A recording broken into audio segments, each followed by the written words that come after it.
I think we can start now. So, welcome you all to the second tutorial of multivariate calculus, which will be based on the second week lectures of this course. Myself, Guru Bachan, from Department of Mathematics, IIT Jodhpur. I am pursuing my PhD in the broad area of fractal geometry and dynamical systems. Today, we will do some illustration based on partial derivative, differentiability, and chain rule. So, let me start with the first question.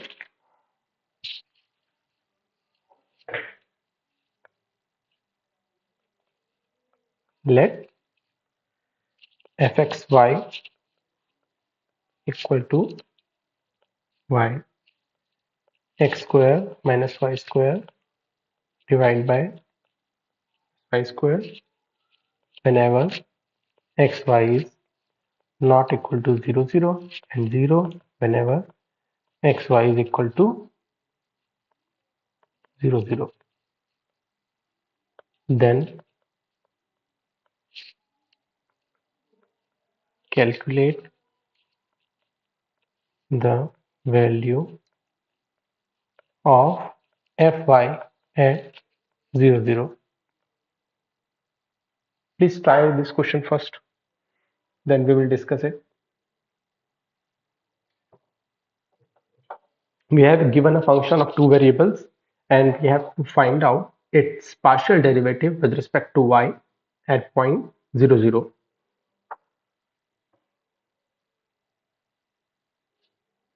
Can anybody tell me that how can we approach this question?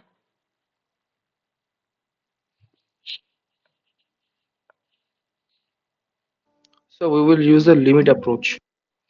Why limit approach? Why last time I guess you did the same, like I was applying limit approach. That time you told that you did directly the partial derivative and then you put the point. Sir, Then why? because here if we do the derivative method first, then when we will put the value Yes. 0 comma 0, then the denominator will become 0. So we will Okay. not be able to calculate. Then That's what why. will happen? Denominator will become zero. Please. So if the denominator becomes 0, then it will be undefined. Okay. So we will not get to the answer. There is no Only value. denominator will become zero, numerator also become zero. Yes, sir. So Uh, let me explain the it more clearly. That if we will follow the approach of partial derivative, suppose we are differentiating with respect to y, taking the other independent variables as constant, and we will put then value 0 0, then the denominator will be 0, and might it also, I guess, it numerator will be also 0. Then the form will be undefined. So that's why we cannot follow that approach and will handle this problem with the help of that limit definition. And let me write first what is the limit definition for any point x naught, y naught, limit k tending to 0, f of x naught, y naught plus k minus f of x naught, y naught divided by k. I hope everybody remembers this definition. So here we have to find out fy at 0 0. So this will be limit k tending to 0 0 0 plus k minus f at 0 0 divided by k. Now Sir, since your voice is repeating, very hello. yes, please. Sir, is there any condition so that both methods are consistent to each other? Uh, Like, yes. we can apply the other method in that situation in which we know that partial derivative that after the partial derivative when we put the point in that equation that must be defined, so you can say that. And the other condition is properly you will say the existence theorem of partial derivative that we learn in the last week lecture. Okay. Sir, I have a question Yes, please. that we apply L'Hopital rule in function of single variable Yes. while computing limits, right? Yes. So, is there any L'Hopital version for second or double variable functions while As per calculating my limits? knowledge, there is no such method Okay, because sir. L'Hopital rule involves some theory behind it. Or you can say I, as much as I remember, that is depend on the Taylor's theorem, the Taylor expansion of that. So, Okay, sir. and for L'Hopital rule, we need the functions to be differentiable because we want to differentiate the functions. Okay. Yes, So sir. here let me proceed. Here we have point 0 comma k. So for 0 comma k, yani, for xy non-zero, the function gives this value. So therefore, this will be limit k tending to 0, k 0 square minus k square divided by 0 square plus k square. What will be the functional value at 0, 0? It is 0 divided by k. So it will come out to be limit k tending to 0 minus k cube divided by k cube. It will be minus 1, and I guess someone has wrote the answer minus 1 in the comment. So that is the correct answer. So if anybody has any doubt, you can stop and ask. I'm proceeding to the next question. So let me write the second question. Let fxy is equal to e to the power minus x sine x plus y. Then what will be the value of del f divided by del y minus del f divided by del x? Please let me know. Try first, then we will solve it here.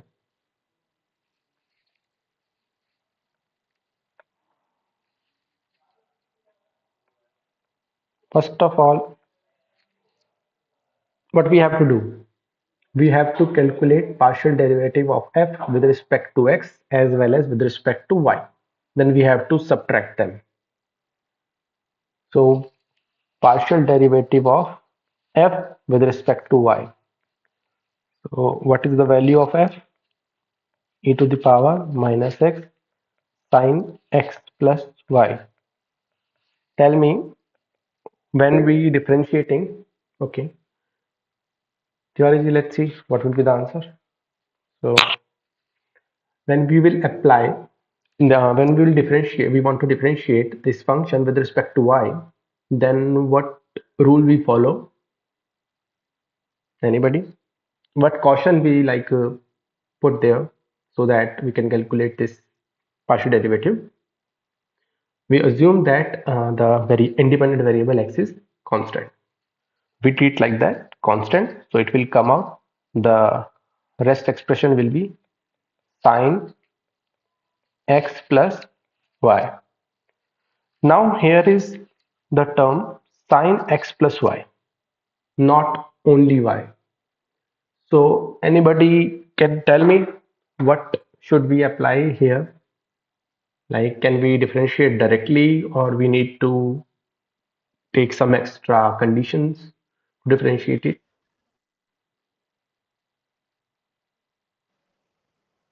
Sir, cos x plus y Okay, but by chain rules. yeah, that's the thing. By chain rule, we need to apply the chain rule because here is the expression x plus y rather than only y.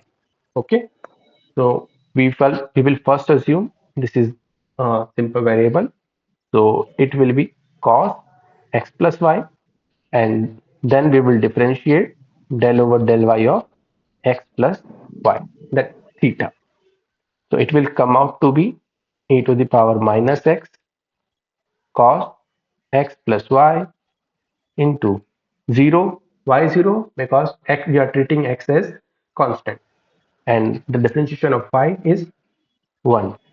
So it will come out to be e to the power minus x cos x plus y. Now the next we have to calculate the partial derivative of f with respect to x. So for that,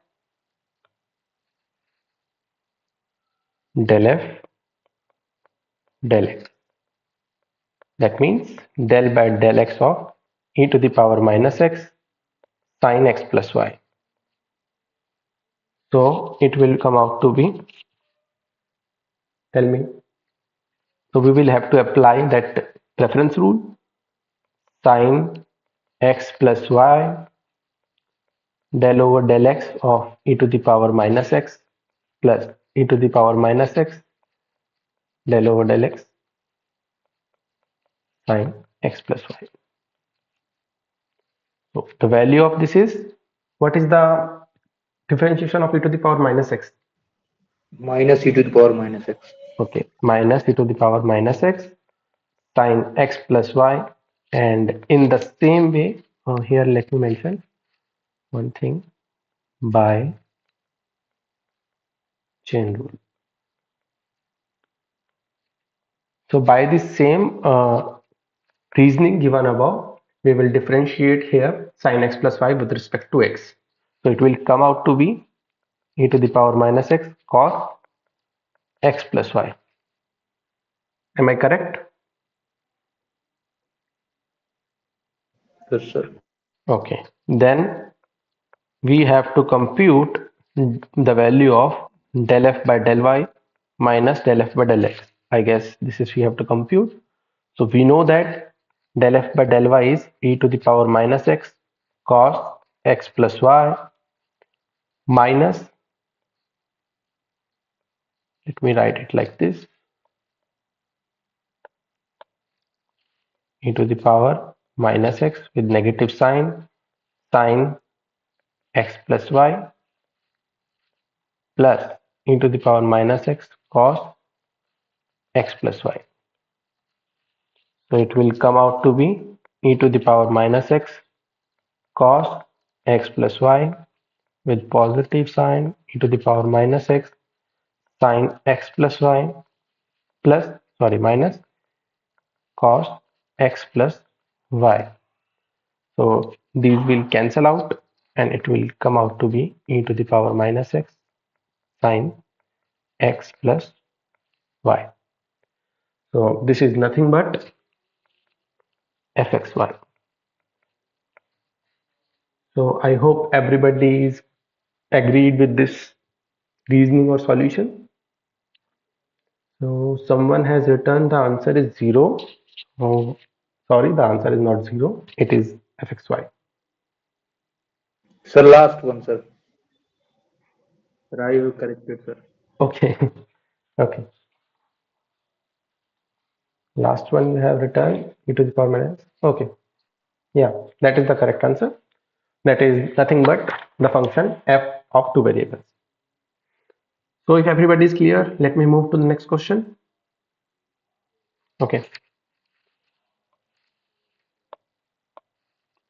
In the next question, let u is equal to e to the power x square plus y square, then find the value of x del u by del x plus y del u by del y. So again, we have to compute the partial derivative of u with respect to x as well as with respect to y. So first of all, partial derivative with respect to x, del over del x e to the power x square y square. So since here is not simply x, then we need to apply the chain rule. Therefore, we know that the differentiation of e to the power x is again e to the power x, and then the partial derivative of x square plus y square with respect to x. So it will come out to be 2x e to the power x square y. I hope everybody is agreed to this reasoning.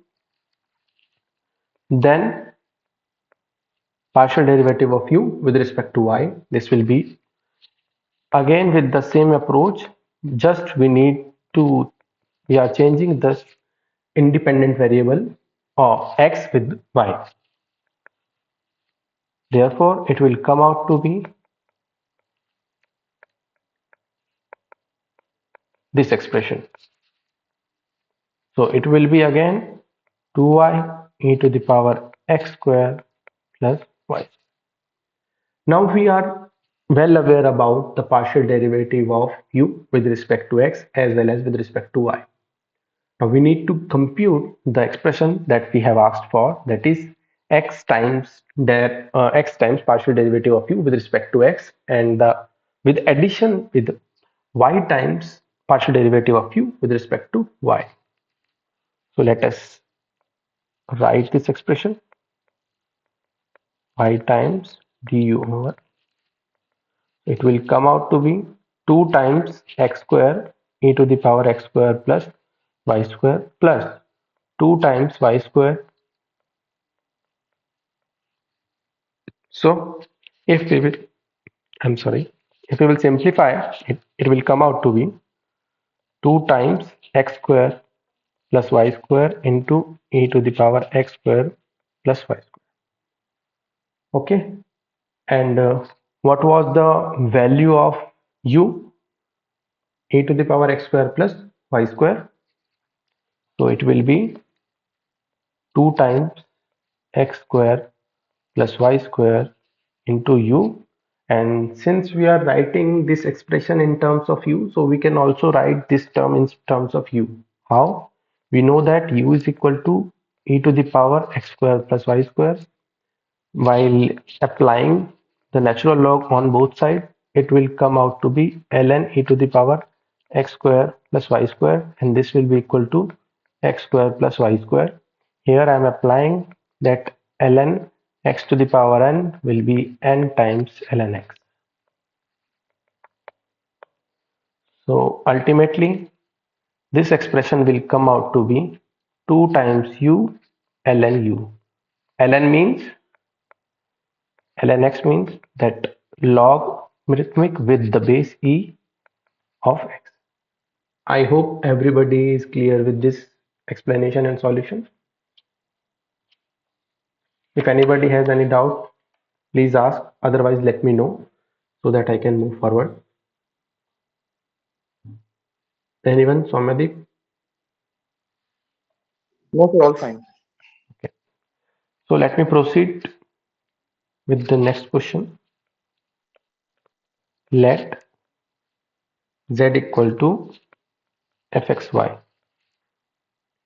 where x is equal to e to the power u cos v and y is equal to e to the power u sin v. Now, if y del z del u plus x del z del v is equal to alpha del z del y, then what is the value of alpha?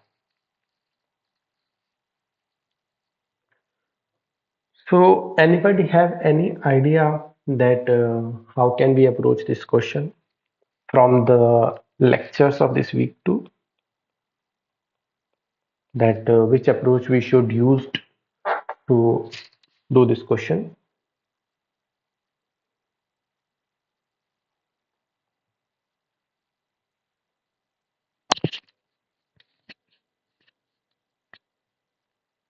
Anybody?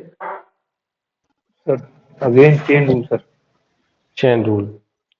But Shivaraji, here we have the independent variable again depending on some two more variables. So directly applying the chain rule isn't that much hectic for us. Is there any other approach from the lectures that you can follow up?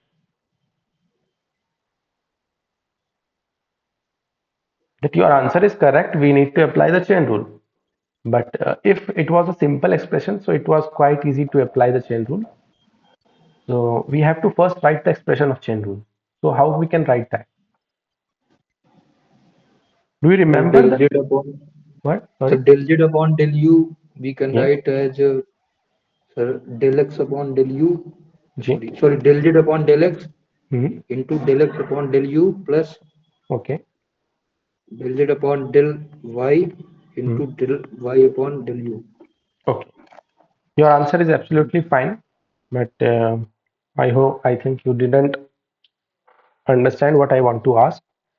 Let me clarify it. I want to say that we have z as a function of two variables.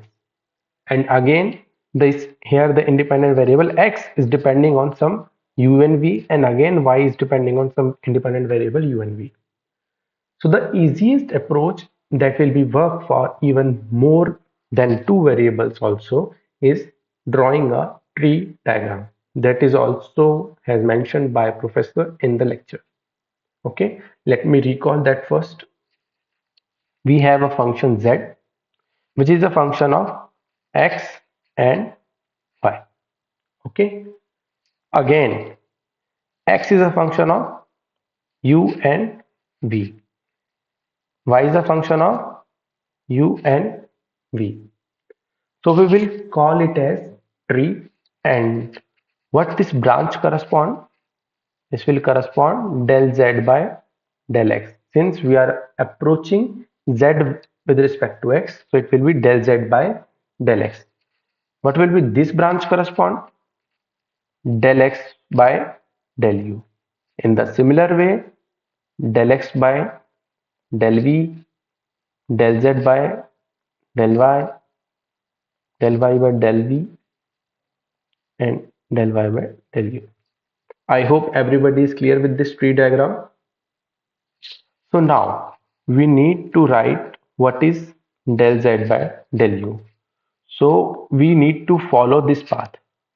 We need to come z to x, then x to u. Okay. What is the other possibility to come to u? Is there any other branch? Please let me know. From the y part. Yeah, good. From the y part also we can approach this.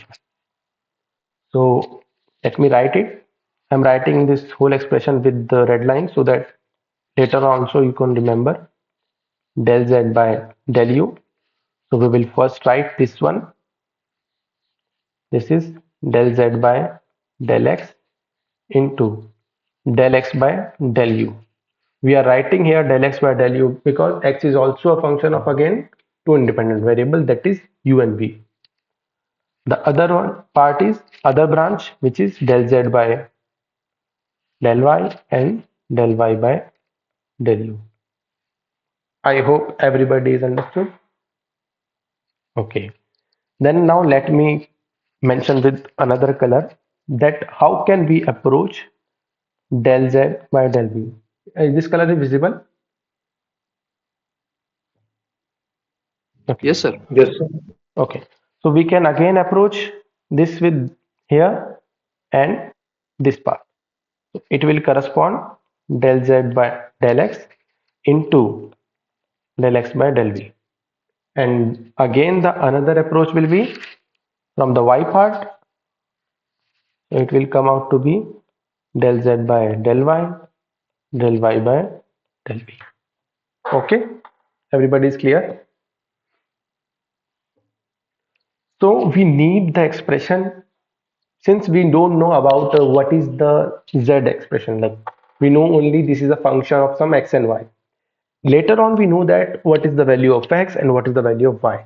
So we can compute the partial derivative of x with respect to u and v, as well as partial derivative of y with respect to u and v. So first let us compute that. So what will be the partial derivative of x with respect to u? This will be partial derivative of e to the power u cos v. Again, we will treat this v function of v as constant. So it will be e to the power u cos v. The other del x by del v, this will be e to the power u cos v. We will partially differentiate with respect to v. Now we will treat u, the function of u, as constant. So it will come out to be minus sin v. Okay. In the similar way, we need to compute partial derivative of y with respect to u. So it will come out to be partial derivative with respect to u of the function e to the power u sin v. So we will treat v as constant. So it will come out to be sin v del y del v u sin v. So it will come out to be e to the power u cos v. Now we know that what is the value of partial derivative of x and y with respect to both the independent variables u and v. Now we just need to put these values in the given equation, or first of all in the given expression of equation number this 1 and this equation number 2. So let us put in the equation number 1. So from here we can write del z over del x. So first of all, sorry, del z over del u. First of all, we have del z over del x. What we can write for simplicity? Partial derivative of f with respect to x. So we can write it fx. What is the value of del x by del u? It is e to the power u into cos v. So we can write it e to the power u cos v into fx. What is the other expression? Del y by del u into del z by del y. What is the value of del y by del u? It is e to the power u sin v into fy. I hope everybody is clear with this. This is equation number 3, suppose. Now del z by del v. This will come out to be with the expression v. So it will be e to the power minus u sin v. Sir, alpha equal to x square plus y square. Let's see. So e to the power u cos v f. Question number 4. Now what is our equation? Now we know what is del z by del u, del z by del v. What we know the value of u, we know the value of x. Now we just need to put these values in this equation. So let us put it. So this is y times, I'm first writing the equation so that you can relate, alpha times del z by del y. So what is the value of y? Value of y is e to the power y sin v. Okay. Into this equation number 3. So this will, I'm just solving directly. This will come out to be e to the power 2u, and this one is sin v into cos v fx plus e to the power 2u Sir, can I sin. suggest something? Yes, please.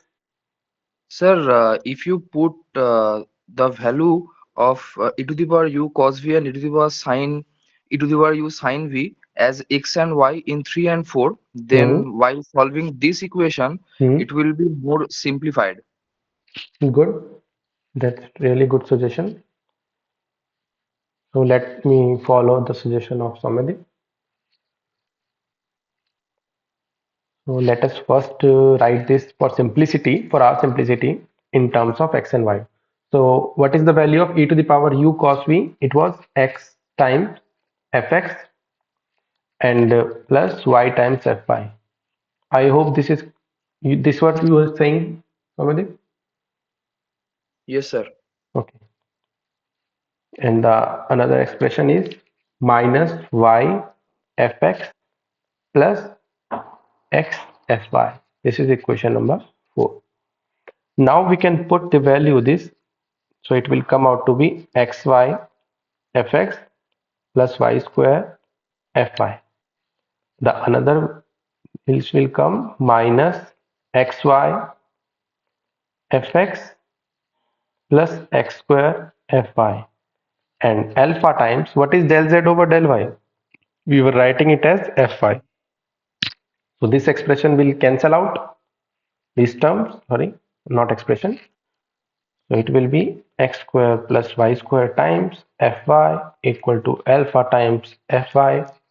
Now you can easily compare alpha is equal to x square plus y square. Thank you, Samadhi, for your suggestion.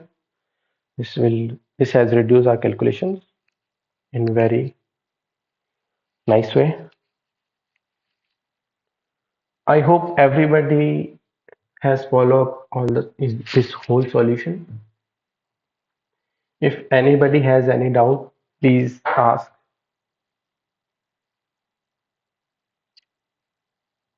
Shall I move forward? Okay, let me go to the next question. Question number 5.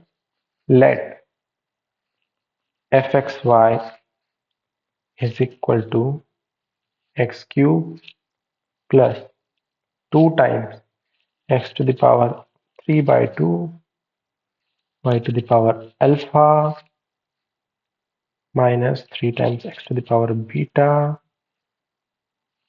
5 by 2.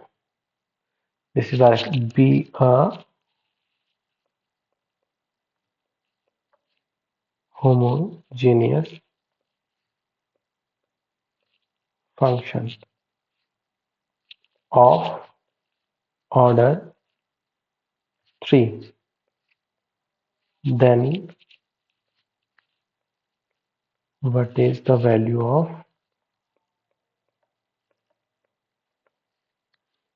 alpha plus beta? So first of all, let me know everybody is aware about what is a homogeneous function.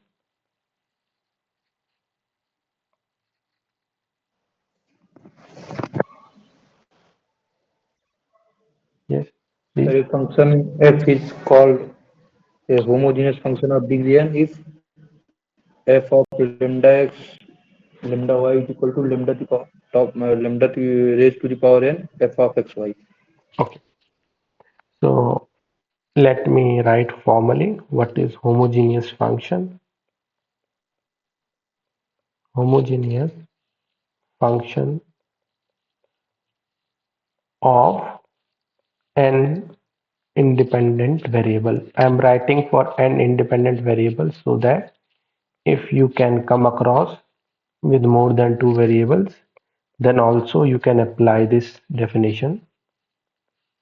You will not stuck up in any step then. So let let f be any function of n independent variables,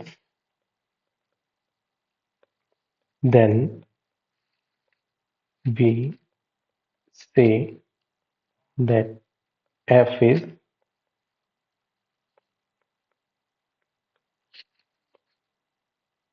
homogeneous if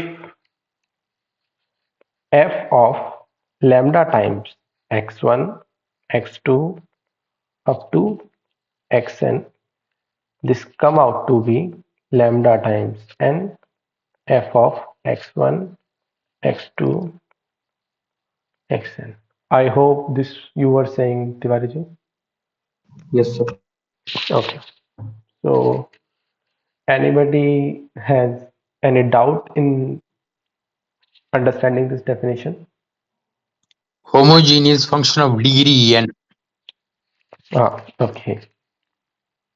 That will be more precise of degree, or you can say, in fact, here we are following of order, and we can say degree also, degree. Let me correct it again. Thank you for your suggestion. Of order, or you can say degree n.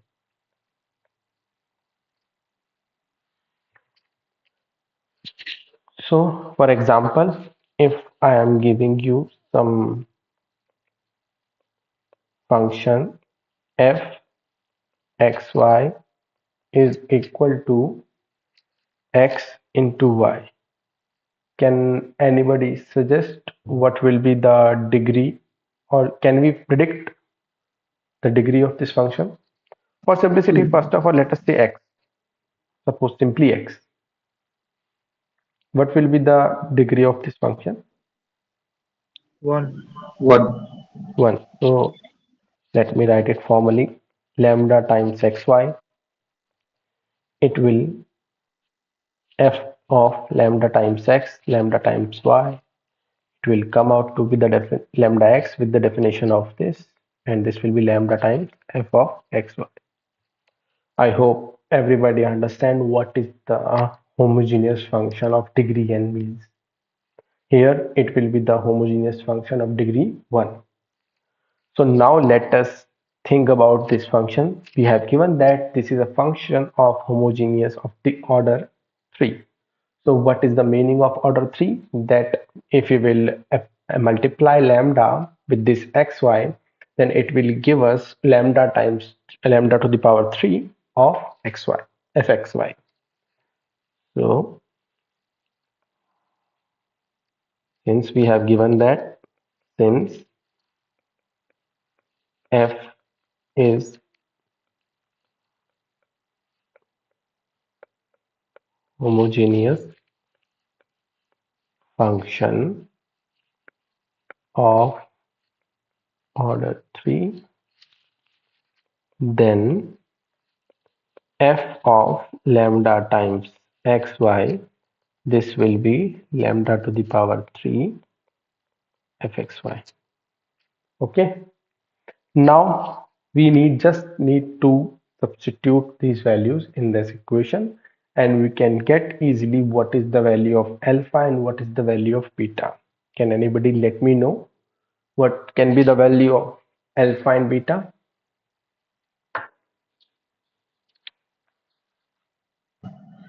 Sir, can you show the question again? Okay, yes, sure. 3 by Yes, 2 alpha alpha 3 by 2. and beta half Hmm, good, you're right. What will be the sum then? 2. Okay, your answer is correct. But since we have learned about the definition, then we have to proceed with that definition also.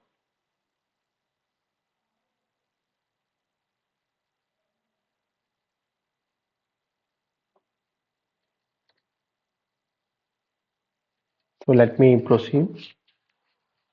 Here, f of lambda times xy, this will be f lambda x, lambda y, and we will put this in expression lambda x cube plus 2 times lambda x to the power 3 by 2 lambda y to the power alpha minus 3 times lambda x to the power beta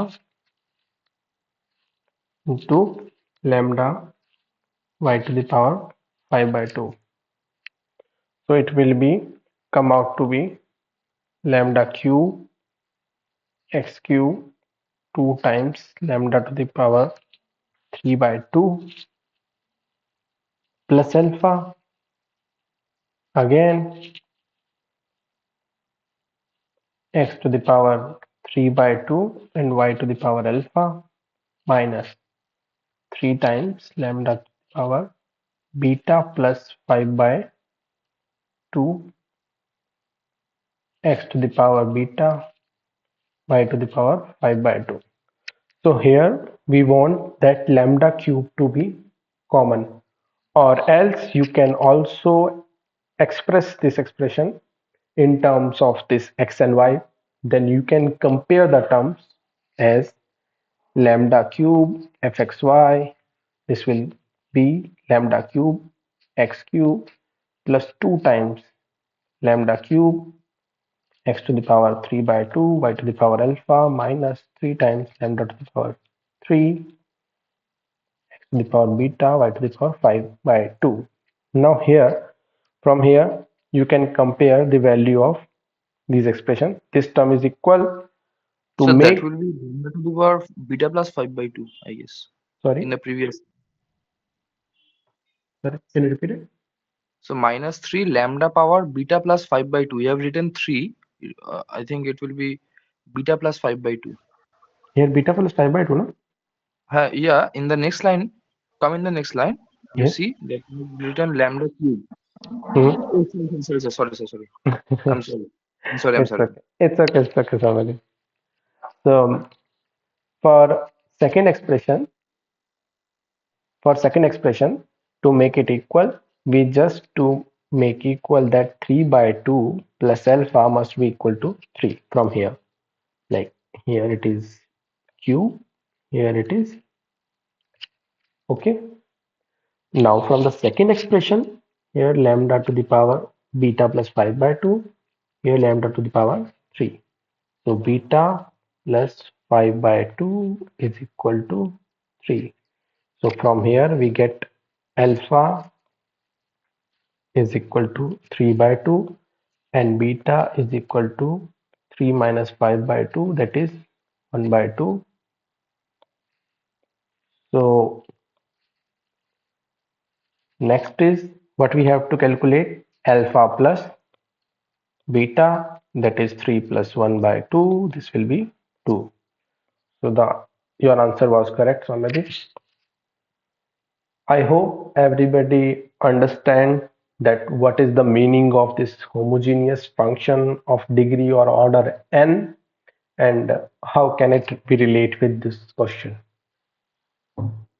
So let me proceed to the next question, which includes the second order partial derivative, or you can say mixed second order partial derivative.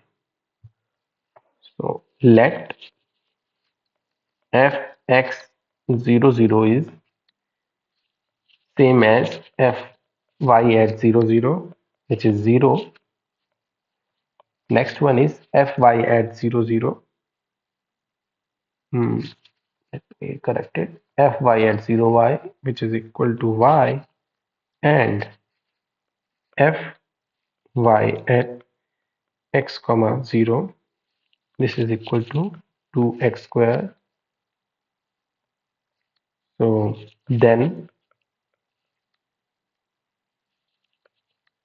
what is the value of fxx as I take the name of mixed partial derivative? So let us proceed with that at 0, 0.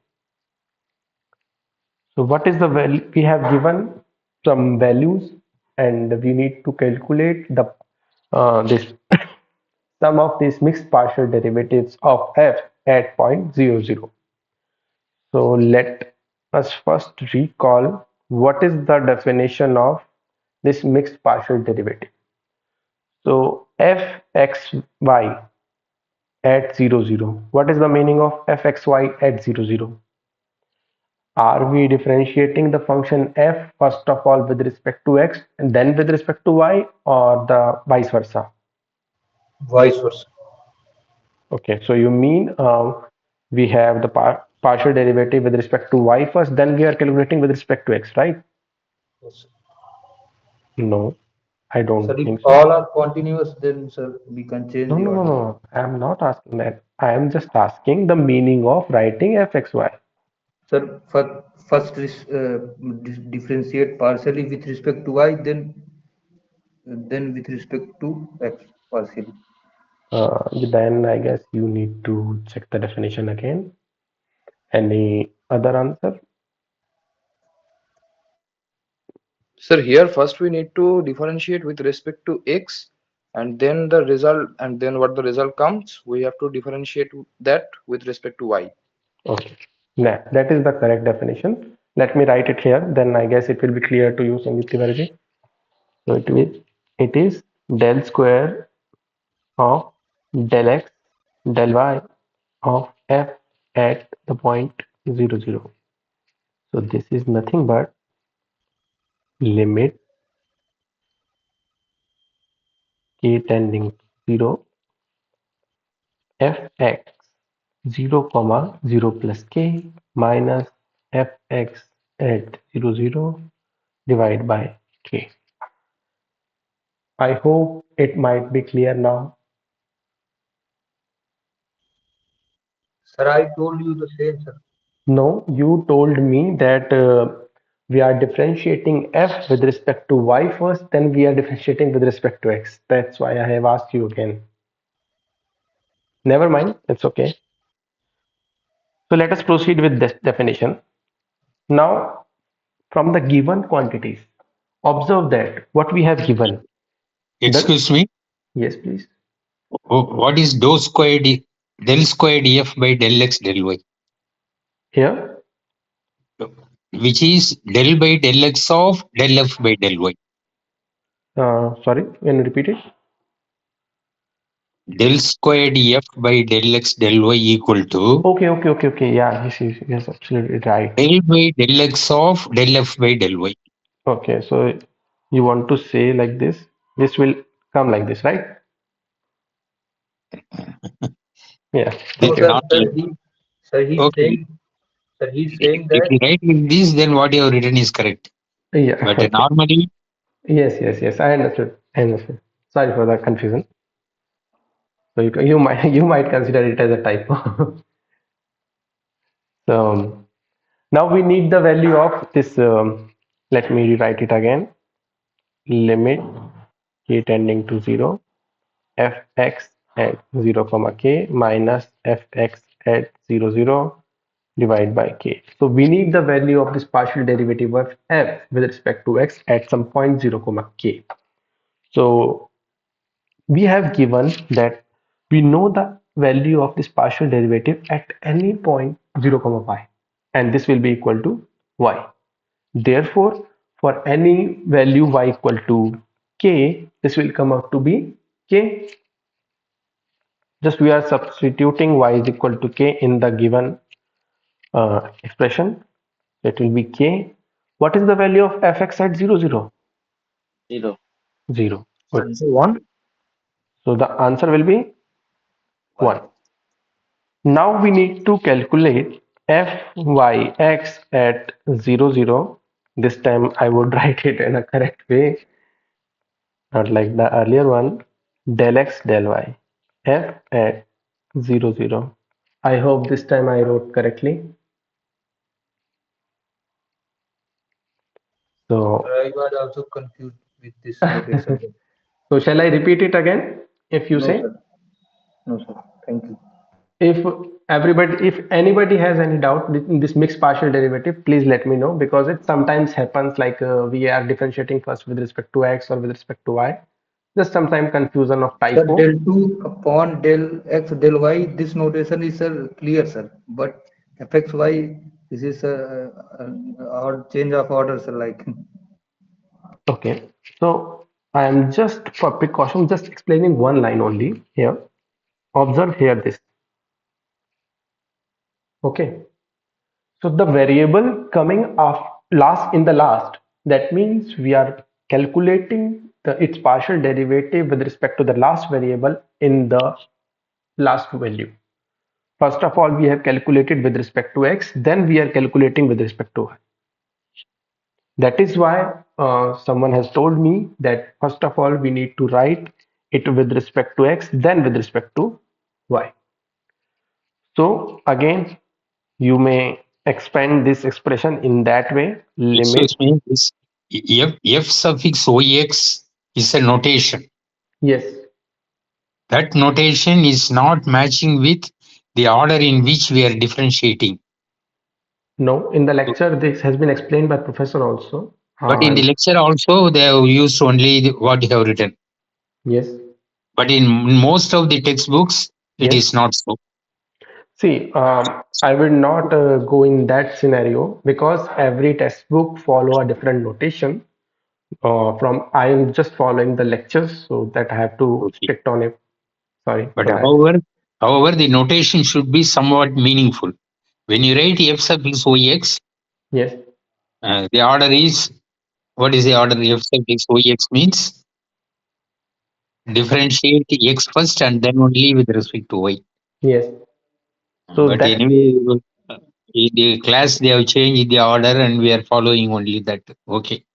uh, I also read in the same way, so I need to follow that lectures. So let me continue. So here we will follow f y h comma 0. Precisely, first of all, 0 plus h comma 0 minus f y at 0 0 divide by h. Okay, now observe that what we have given. We have given f y at any point x comma 0 is 2x squared. Sorry. Therefore, at the value of h comma 0, that is we need to just substitute x equal to h, it will come out to be 2h squared. So it will come out to be limit h tends to 0 h square minus, what is the value of fy at 0 0? Again 0. So this will be 0 divided by h, limit h tends to 0 of h. What is the value of this? Zero. Why? I have also asked the same thing, I guess, from you also. Continuous section. Continuous function. So in the case of continuous function, we can put the value of the point directly.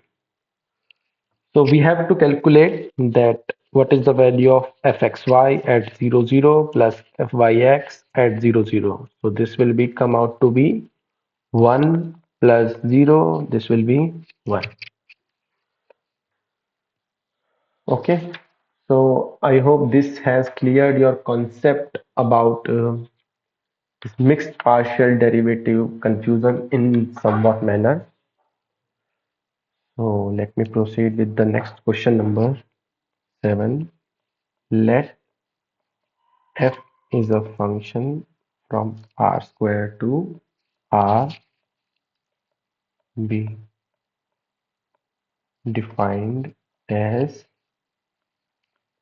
fxy is equal to xy divided by x square plus y square to the power k whenever xy is not 0 0, and the other expression is whenever xy is 0 0. Now what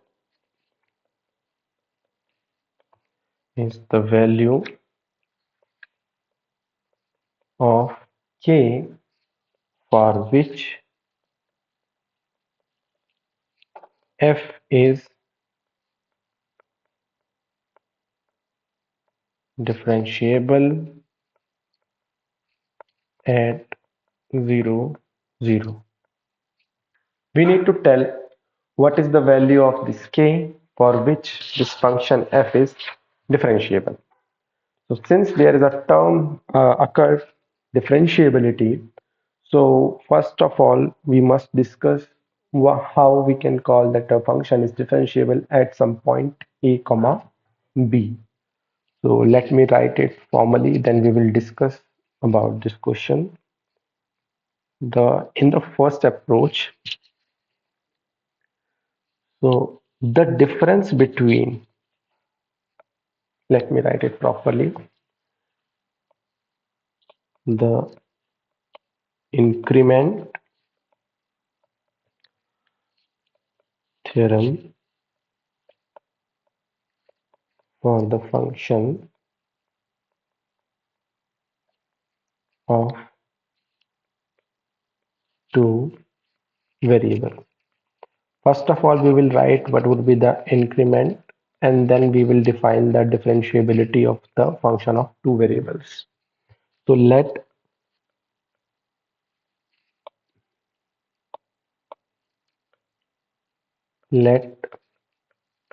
f let the first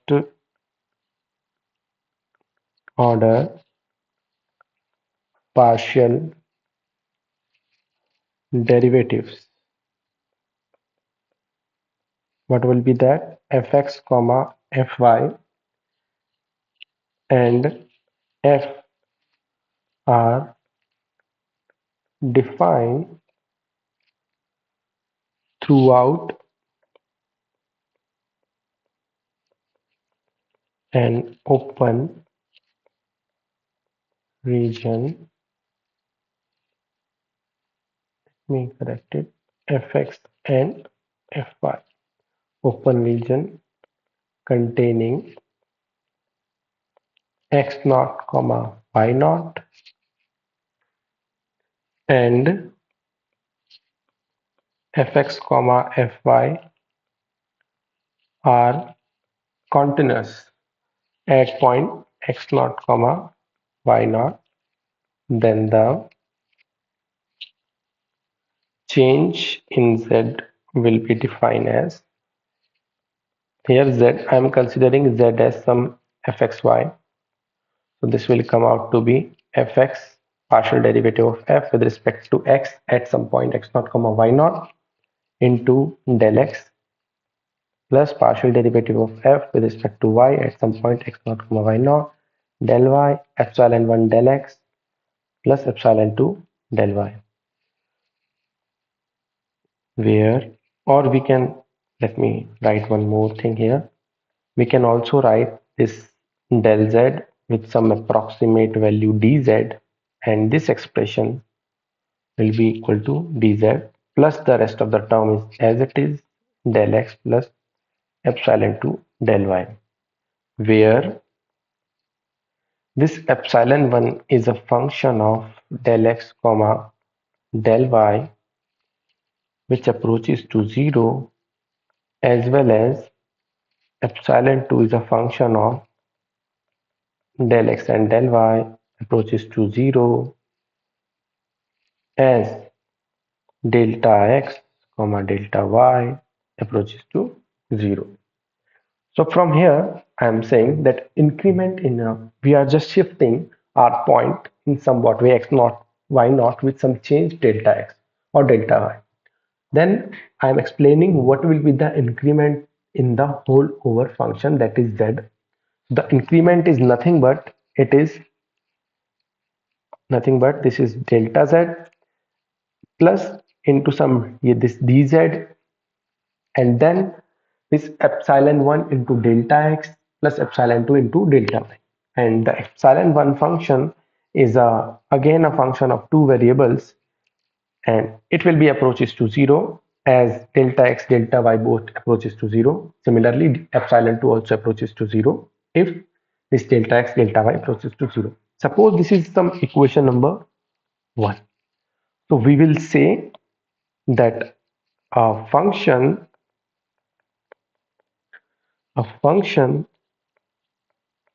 fxy is differentiable at some point x naught comma y naught if fx x naught comma y naught comma fy x naught y naught exists, and equation 1 holds for f. we are first of all asking that partial derivative must be exist at this point x naught y naught, because in equation 1 there is a term involving this fx x naught comma y naught and fy x naught comma y naught. First of all, we need the existence of this partial derivative at the point, given point. We have to check the differentiability. After that, we will discuss this equation 1 holds for some in some way such that epsilon 1 tends to 0 or epsilon 2 tends to 0 with as sorry epsilon 2 tends to 0 as delta x and delta y tends to 0. We will apply this definition in this example. So one more thing I want to emphasize that the another method is, or you can say this will be the alternative method that can be maybe useful in this particular question, is this, that we can show that a function is differentiable. This time I'm writing directly. If this will go to 0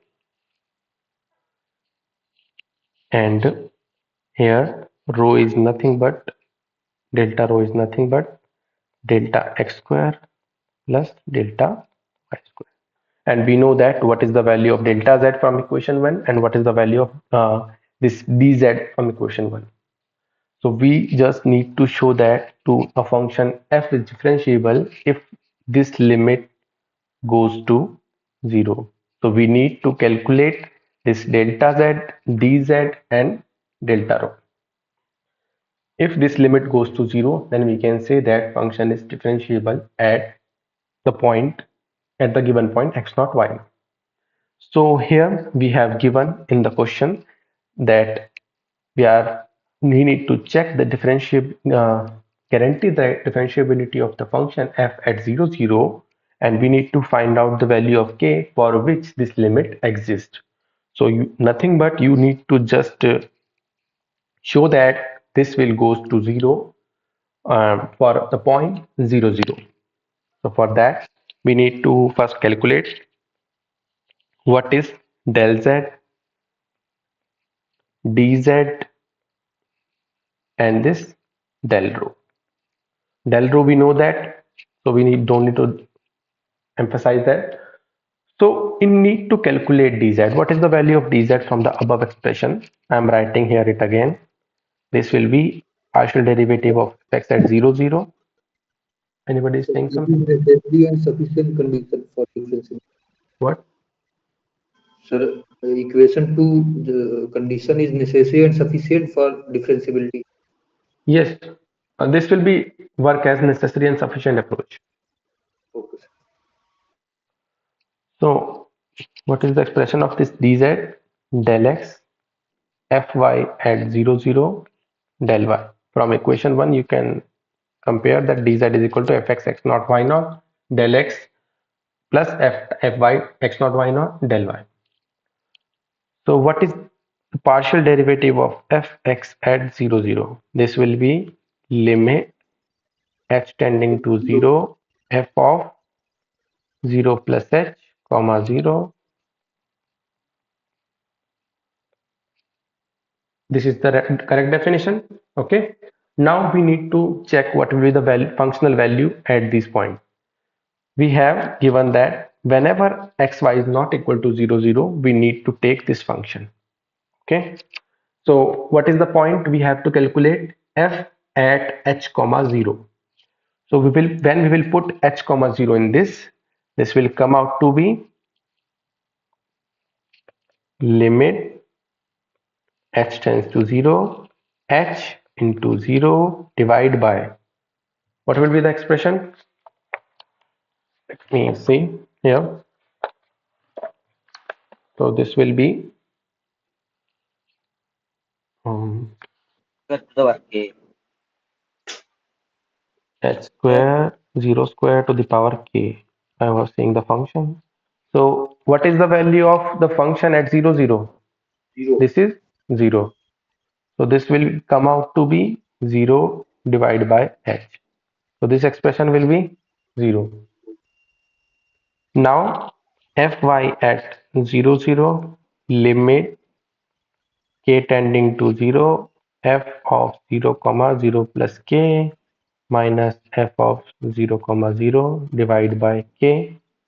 So again this will come out to be limit k tending to 0 f sorry 0 into k divided by 0 square a square to the power k minus 0 divided by k. This will come out to be 0. Okay.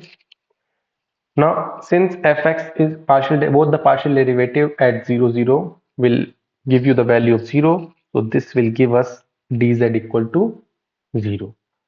Now we need to check what is the value of this delta z. Delta z is nothing but this will be 0 plus delta x comma 0 plus delta y minus f at 0, 0. I hope everybody is agreed. So let me put this expression in the equation. This will give us delta x delta y divided by delta x square plus delta y square to the power k minus 0. So this will give us delta x delta y divided by delta x square plus delta y square. Okay. And what was the value of delta rho? This was under root delta x square delta y square.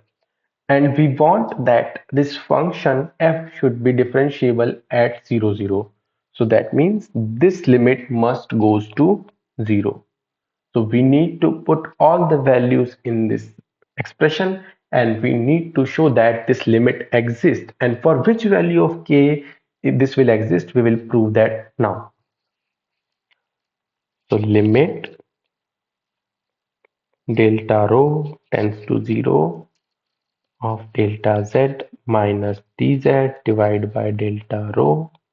This will be nothing but delta x delta y divided by delta x square delta y square to the power k divided by, what is delta rho? This is under root of delta x square delta y square.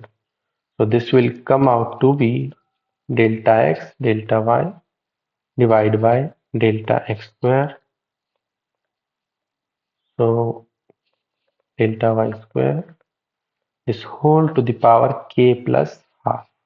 So for simplicity, I will suggest one thing here, or we can say we can proceed like this. Now anybody can suggest how can I show that this limit is equal to 0, or you can else I can say how can I show the existence of this limit? In which way I can proceed to show the existence of the limit?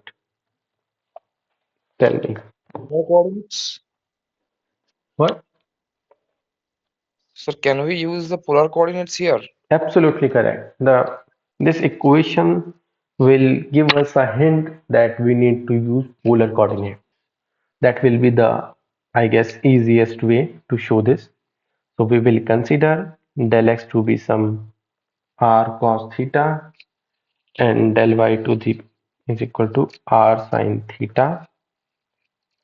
So this will give us r square is equal to del x square plus del y square. So this expression will reduce to, I am just writing directly that, okay, here I have missed limit delta rho tends to 0, limit. In fact, here I need to write rather than delta rho, limit delta x comma delta y tends to 0, 0. And again here limit delta x delta y tends to 0, 0. So from here, this expression will reduce to limit r tending to 0, r square cos theta sin theta divided by r square to the power k plus half. So this will give us limit r tending to 0, r to the power What will be the expression?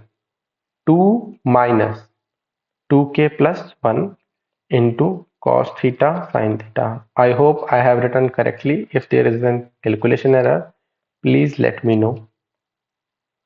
1 minus 2k cos theta sin theta. We have this expression and now we need to guarantee that this will goes to 0. Now what will be the condition from this expression you can emphasize so that this expression will goes to 0? What will be 1 that? minus is greater or equal to 1. 1 minus 2k is greater than equal to 1. 1. Why 1? Why greater than equal to 1? Sir, if equal to 1, Okay. then we can put directly r equal to 0. So that will be 0. But why only 1? It can be point 0.1. It can be point 0.2. Sir, It if it must be greater than 0, no? Strictly greater than 0. yes, yes, yes, yes, yes, yes. Okay. So rather than taking that, I'm explaining here, rather than Okay. taking this one boundary, you can just, it's strictly greater than 0. Why Then not it you, is equal to, Zero, what? sir. why not it is equal to 0? When it is, suppose it is equal to 0, then it Hmm. this expression will gone. This will Yes. only, here only left cos theta and sin theta. And in the last class, I have explained you when the limit depends on this theta angle rather than this r, then we say that that limit does not exist. I hope you remember that. Shall I proceed?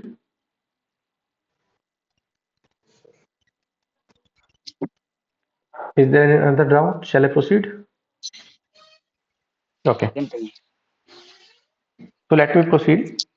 So I hope everybody is understood why I am saying that this 1 minus 2k is strictly greater than 0, because when it is equal to 0, our expression will depend on theta. That means limit does not exist.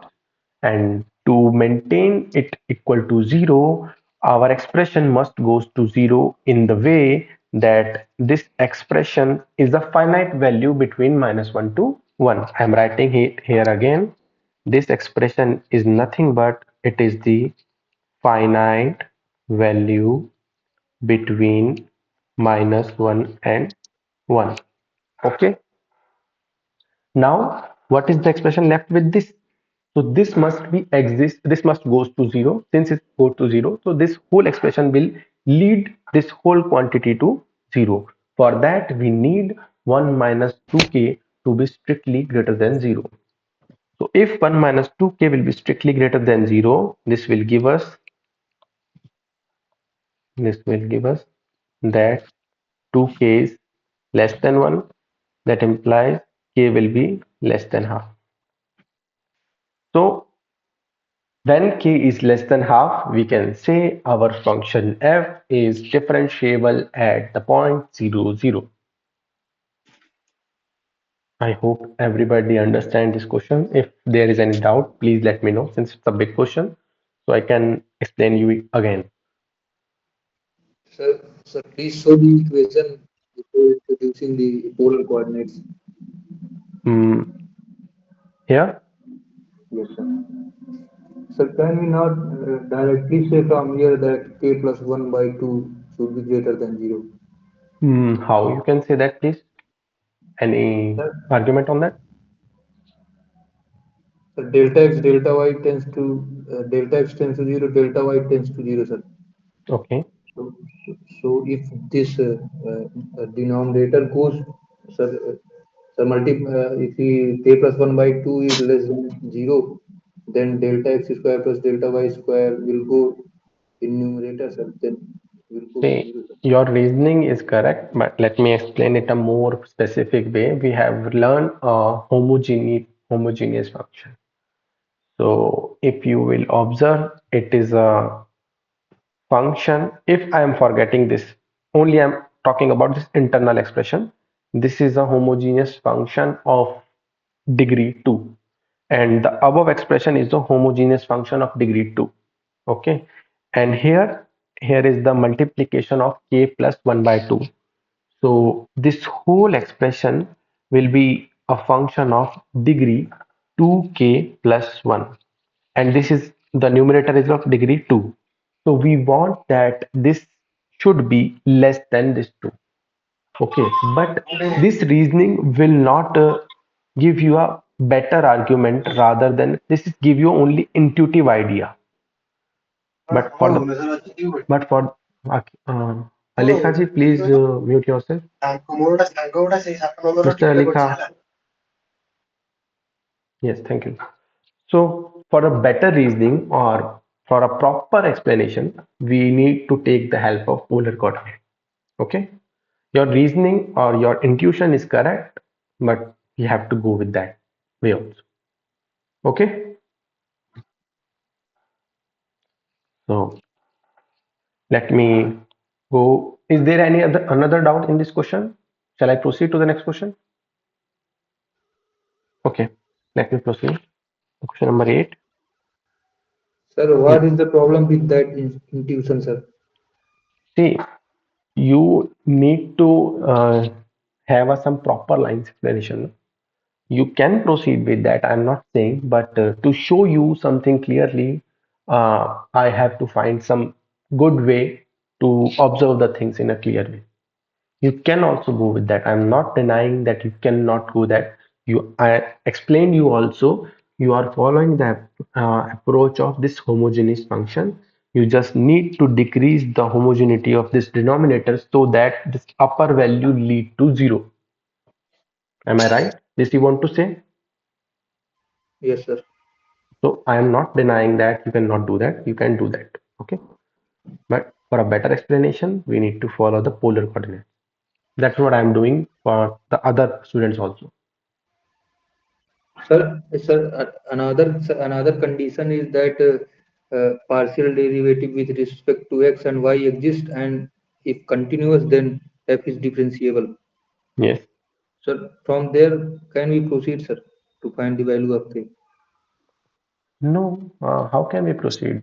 Sir, if we find what values of k function fx and fy are continuous. No, no, we cannot proceed with that. We are just here calculating this partial derivative, here is partial derivative. But to guarantee the differentiability, we need to come up with either this equation number 1 or rest with this equation number 2. We need to go with this definition. This is the Okay. main definition of the differentiability. Yes. Okay, that is only for the partial derivative existence. Samadip, you were saying something? Yeah, I was saying that someone was suggesting that in the denominator the k plus half power should be less than 0, right? Then it will come to numerator. Okay. I mean, he Ah, was saying that, right? no, no, he was saying that, but I have molded it in a way that, again, let me explain here, that the numerator has a degree 2 and this has a degree 2k plus 1. No, no, sir. Okay. I have understood. I have understood that. I am telling. I mean, something different. That Yes. even if even if we go with his opinion that we should directly put k plus half should be less than 0. No, Okay. no, no, no, no, no, no. Let me write it here explicitly then, so that you can be more clear with that. I'm not saying in that way. Let me explain with his approach also, homogeneity. So,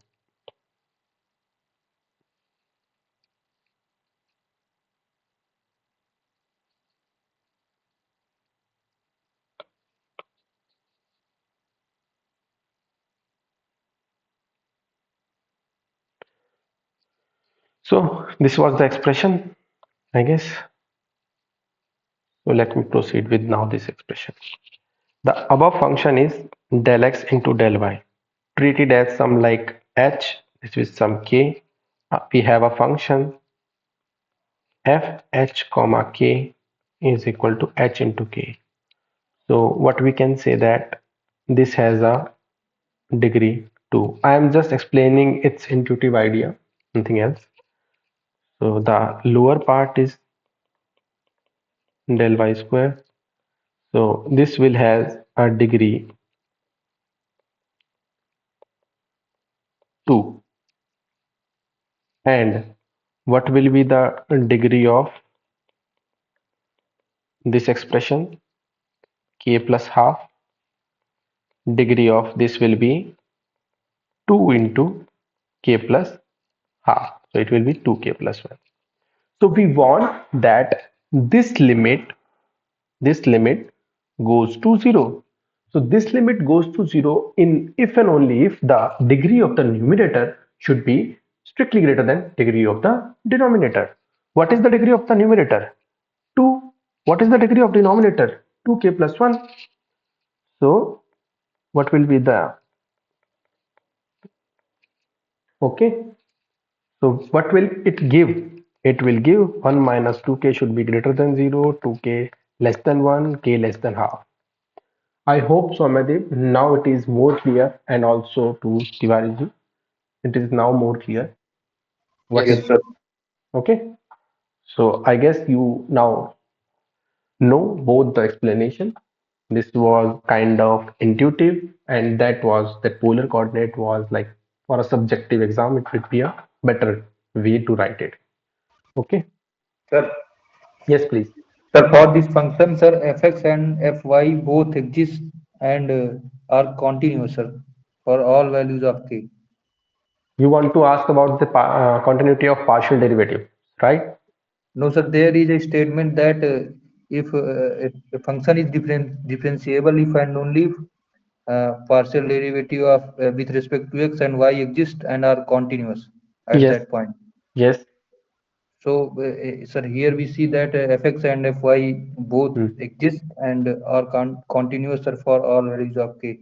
Yes, So, why is there sir, some we are getting such condition for k, sir? because. Yeah, let me know. You have computed the partial derivative only at 0, 0. See here, you have computed only at 0, 0. And that necessary and sufficient condition says that partial derivative exists in the region around that Yes, sir. Got it, x. sir. Okay? Yes, sir. Yes, sir. Okay. So, shall I proceed with the next question? If everybody has no doubt in this. Okay. The question number 8. Let f xy is equal to x square plus 2xy square minus 6x plus 3y. Now, using the differential, find out the approximate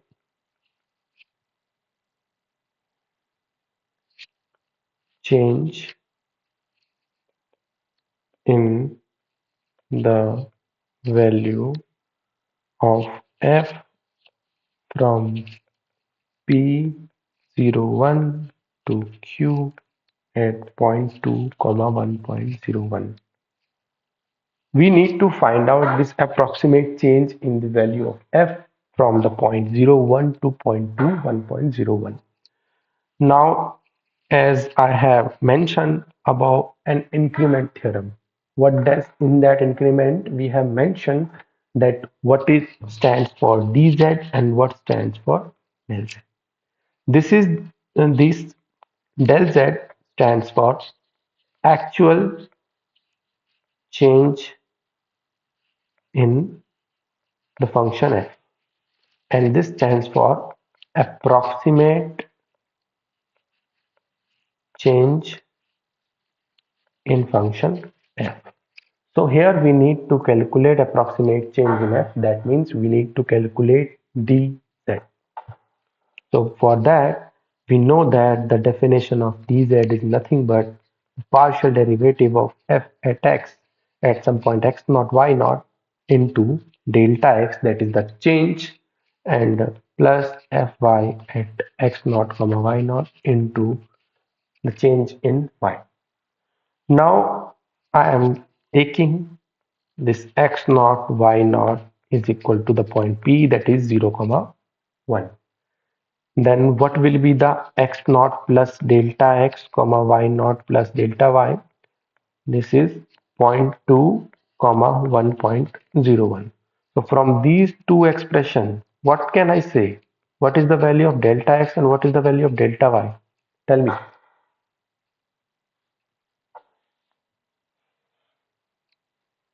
Tell me.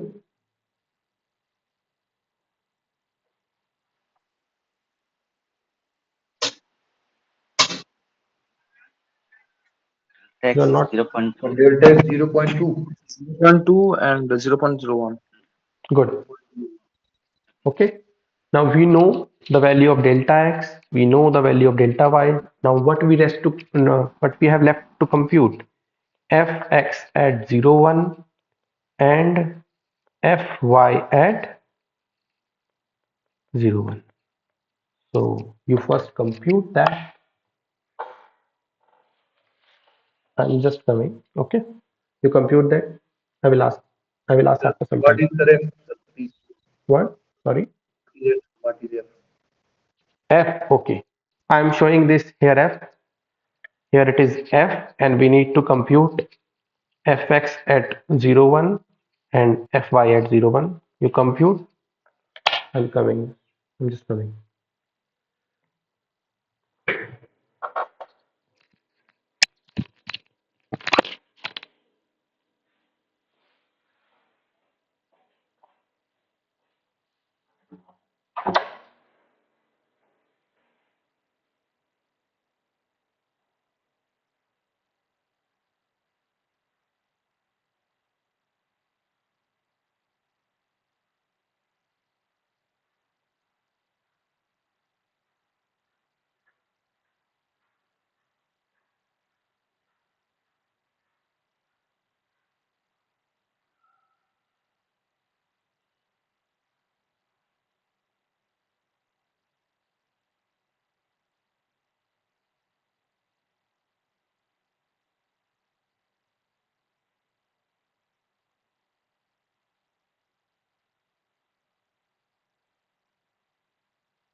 Am I audible?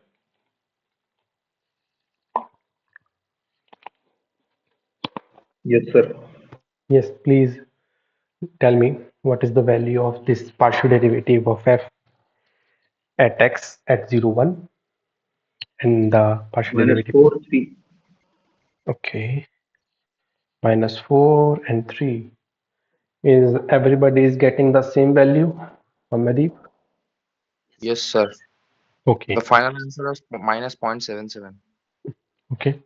Let us see that. What is the value of dz? Minus 4 into zero point 0.2 plus 3 into 0.01. So this will come out to be zero point 0.8 plus 0.03. So what will be the value of this? Anybody? Minus 0.77. 0.77. Okay. Now we have to calculate the value of f, or you can say approximate change between these two values. So I hope everybody is clear what will be the approximate change. Minus 0.77. This will be the approximate change. Okay. Sir, I Yes, have a please. question. Yes, please ask. But what is the, I mean, what is the primary difference between del Z and dz? I mean, total See, differential and total derivative.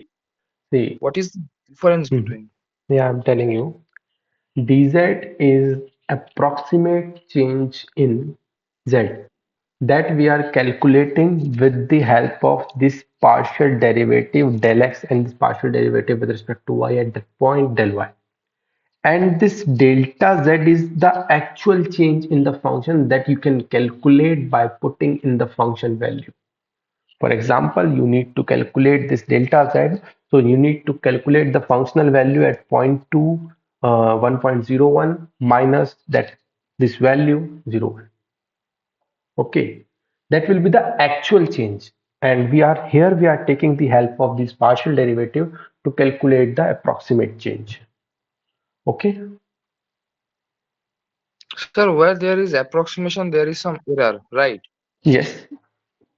Yes. So if we can get directly the value or the actual change, then why Hmm. should we use the approximate Could concept? you always calculate directly some values?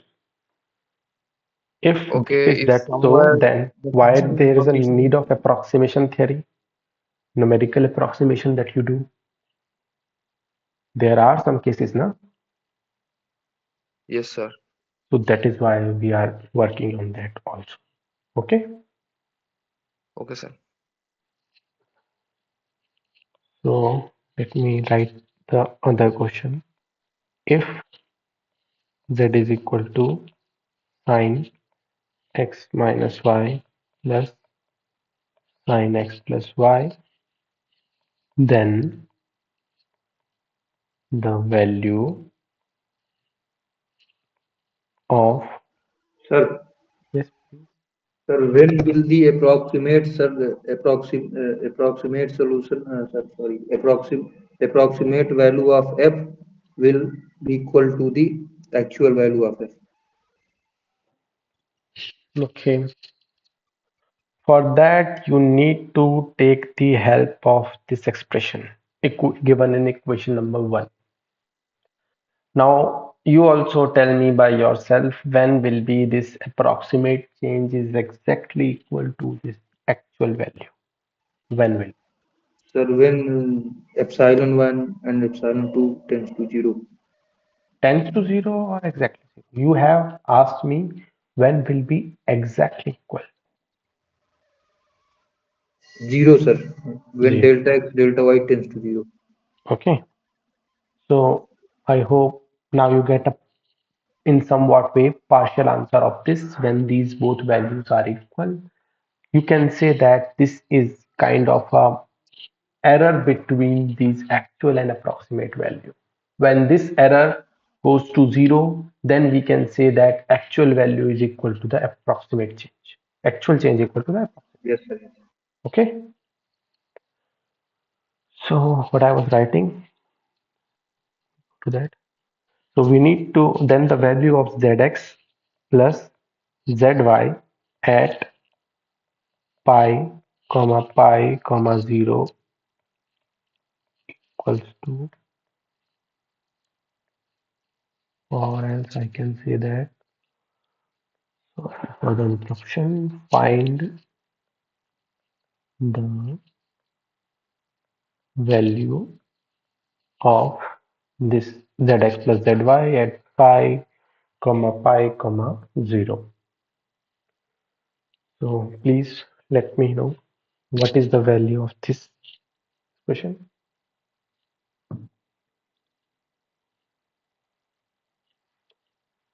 Let me ask one question here. There is a term called implicit function and explicit function. What is implicit function and what is explicit function?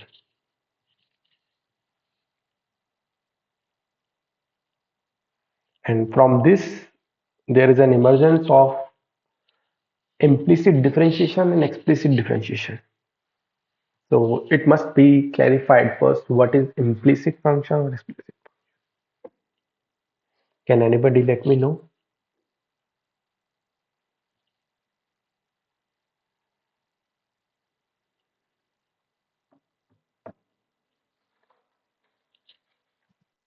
Sir, f of xyz is said to be the explicit function if we can write as z is equal to f of xy or x is equal to f of Here you have y. made one error.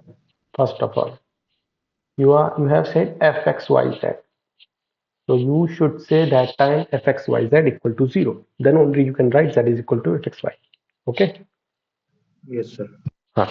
So as told by Swariji that a function is said to be an implicit function if we cannot write that dependent variable in terms of the function of independent variable. For example, suppose x suppose x is some independent variable and y is some dependent variable. And moreover, what is the explicit function? If we can write that dependent variable in terms of function of independent variable. So I'm giving you two examples. Let me know which one is implicit and which one is explicit function.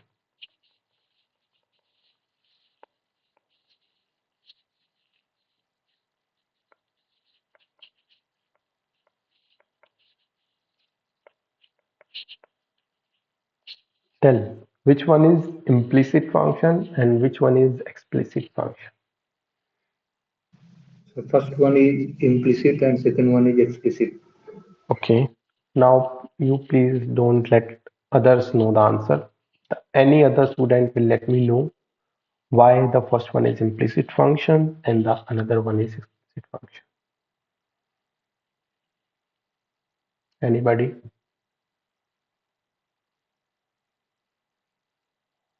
Somadeep, are you there? No, sir, I have don't exact idea. Okay. Let me write here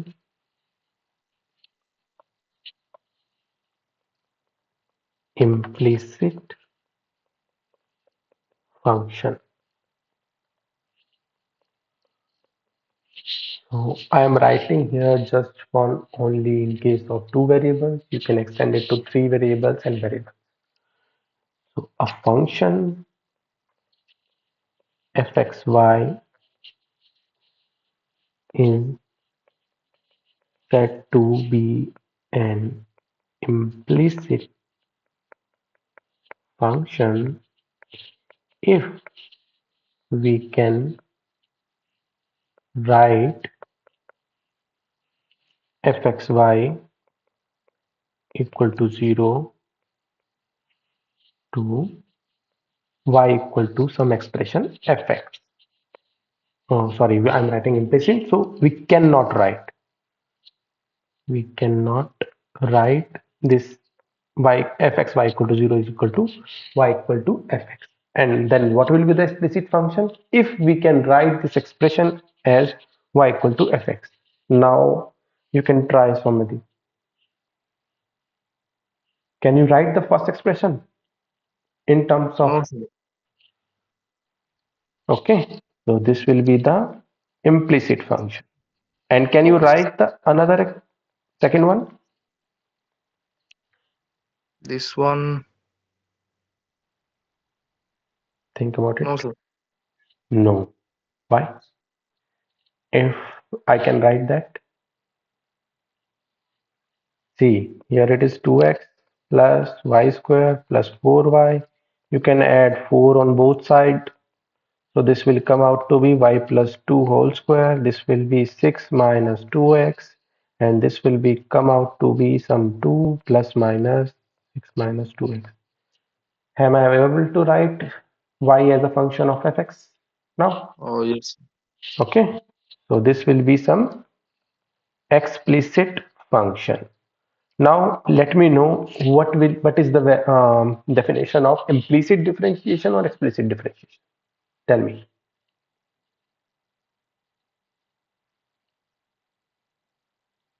That is also in the lecture given.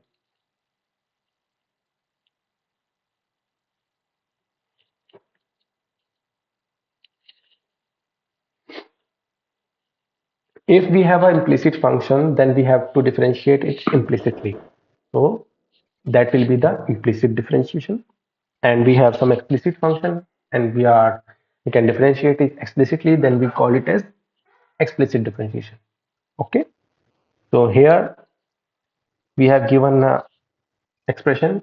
Tell me this is an implicit function or explicit function. Clearly, you can. I am mentioning here x and y are independent variable and z is a dependent variable. So dy Now, by dx is equal to minus fx upon fy. Sir, implicit. wait, Tiwari. Let me ask. I am asking something else.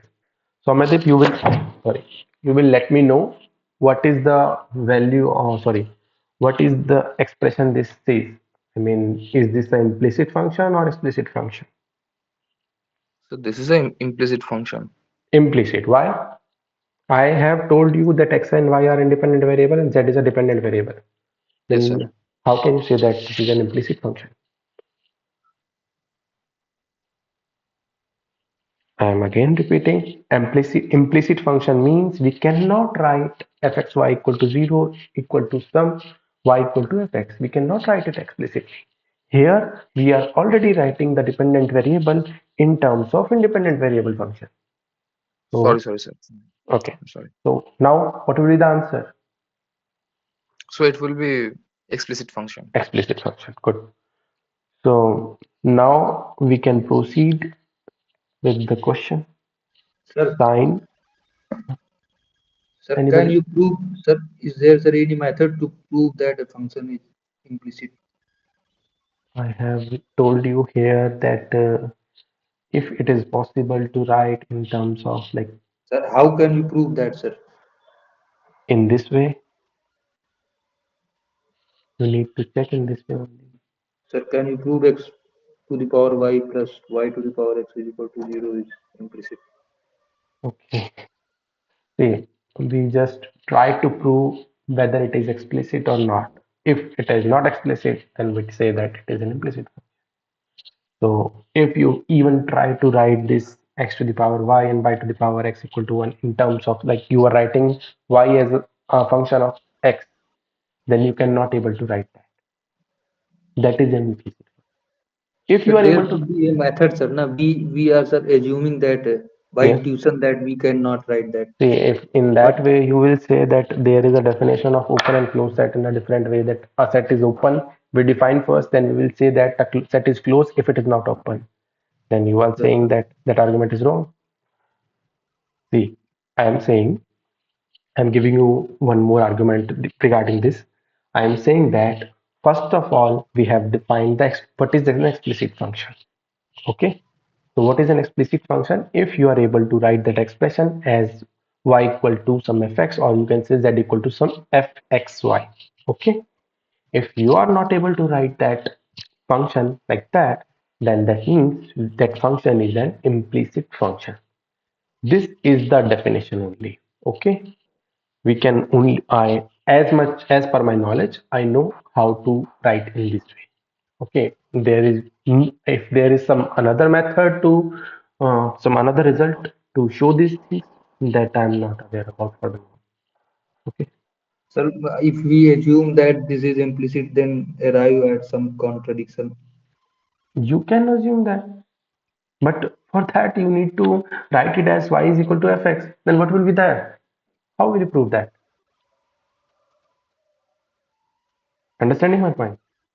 Suppose you are assuming that is an explicit function, then you want to come to some contradiction. So if you will write that this y equal to some f of x, then what will be there? How will you contradict? Understanding my point? Sir, we are only, sir, sir, applying some algebraic, sir, operations, then saying that we cannot write this, uh, sir, explicitly, sir. Then we are saying that this is That is implicit. the definition But defined. how can we, sir, know that I we am have all saying, tried all the operations, sir? I am saying that that is the definition. If there is a possibility of some result that maybe I might know, don't know. I can only say about by this definition. And I think these definitions are more than enough to show that some expression is explicit or implicit. And there will be no such targeting question to that these things. I'm just letting you know what is the definition of this implicit function and explicit function, and it is quite a regular calculation that you can judge what is an implicit function and what is an explicit function. There is nothing much big thing that you have to do for that. Okay. Okay, sir. Okay. So we are talking about, we have given that this is equal to this sine x plus y. So one method is that directly we can compute that what is zx from here, and so what is the zx here? Someone is telling me that z is equal to some minus fx divided by minus fy or minus fz. I guess Tiwari you were telling me something like that. Is that so? Yes, sir. So that theory will not be applicable here. Could you please let me know why? What can be the reasoning? You were saying this will be some fx or divided by fz, I guess. This was you were saying. Could you let me dy know? by dx is equal to, sir, minus fx plus zx upon zy. Dy by dx. But here we have a function of three variables, then we have to write like this. Okay. So can you write like this? My question is that. Can you write like this? Is this formula is valid here? Tell me. Anybody? Somebody? I hope you have watched the lectures also.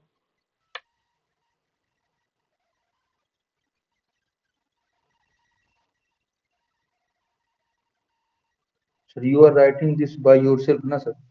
No, you gave me the Sir, I am equation. not suggesting this one, sir. I am You suggesting, sir, dy by dx is equal to minus zx upon zy or minus fx upon fy. What is capital F? Yes, sir. capital Fx is f by xy is equal to Z, 0 for Z. this So and z for is this. equal to f of xy, sir. Okay. Yes, And not here equal to 0. fxyz equal to 0. So that this formula you were making me to follow, this is for only this kind of function where fxy equal to 0, where x is an independent variable and y is an dependent variable, and we have an implicit function. And here we have two independent variable in this expression and one dependent variable. That is why I wrote this formula rather than this one. Understood why I have wrote this formula, this one? Because we are dealing with three variable problem, two independent variable and one dependent variable. Okay, sir. Okay. But this formula is also not valid in this case because we have not given an implicit function. We have given an explicit function. Yes, Okay. sir. Yes, sir. So that means we cannot follow up this formula. I have just write these things to make you understand what is why, in which case we need to apply these things. Okay. So now we just need to directly differentiate the function with respect to x as well as with respect to y. So can anybody let me know what will be the its differentiation with respect to x? Cos x minus y plus cos x plus y. Again, I will write in that way zx is equal to partial derivative with respect to x of sin x plus y plus partial derivative with respect to x of, sorry, here should be sin x minus y, then sin x plus y. So this will be equal to cos x minus y, and by chain rule this will be x minus y plus del over, sorry, cos x plus y del over del x, x plus y. So this will come out to be cos x minus y less cos x plus. Okay. Now what will be the zy? In the similar way, we can write it as, I am skipping one step, cos x minus y partial derivative of x minus y plus cos x plus y partial derivative of x plus y with respect to y. So this will come out to be minus cos x minus y plus cos x plus y. I hope nobody is feeling any doubt in this two expression. Is it clear? Yes, sir. Okay. So we need to calculate the value of zx plus zy at pi, 0. So what is the value of zx at pi, 0? So this will be, and here we can also write, since it's a explicit expression, so we just need to calculate the value of zx at pi. Here does not involve any z variable, so it will be pi minus pi plus cos of pi plus pi. What will be the value of this? Tell me.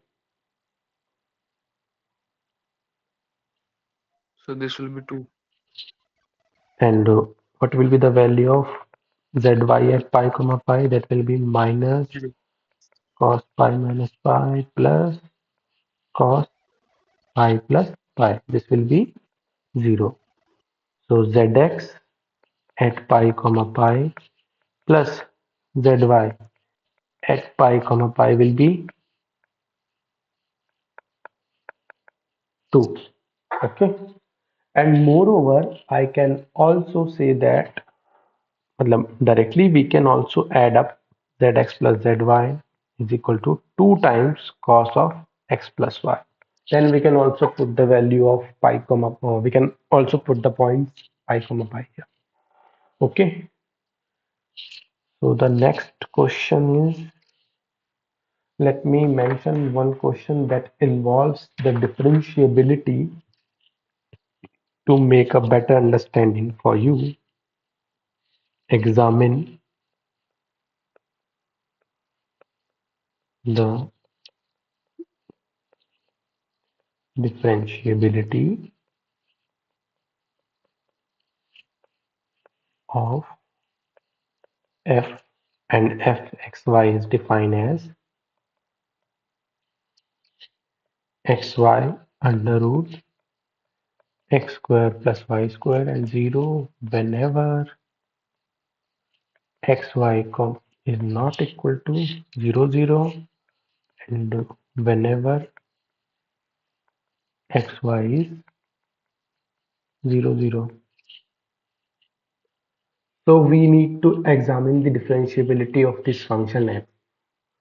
So if you remember, we need to show that expression, that del z is equal to dz plus epsilon 1 delta x plus epsilon 2 delta y. This expression holds, and here epsilon 1 goes to 0.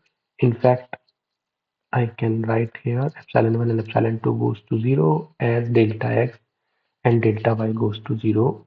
We need to show that this definition holds. That is, the approximate change is roughly equal to that actual change.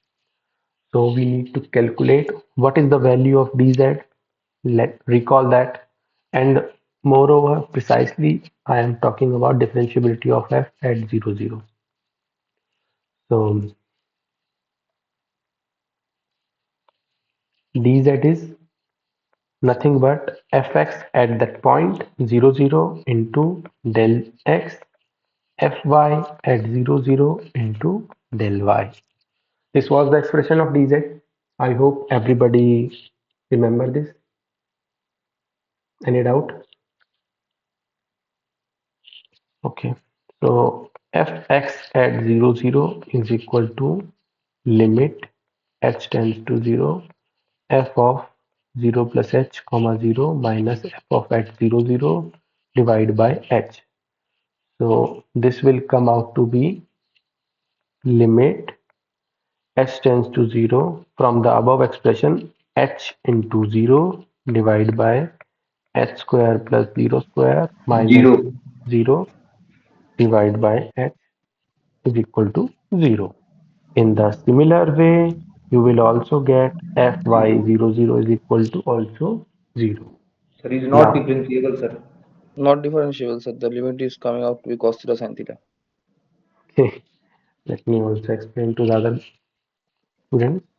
So dz will be 0 and this will give us now what is the value of delta z? Delta z is nothing but 0 plus delta x comma 0 plus delta y minus f at 0 0. So this will be delta x delta y divided by under root of delta x square delta y square.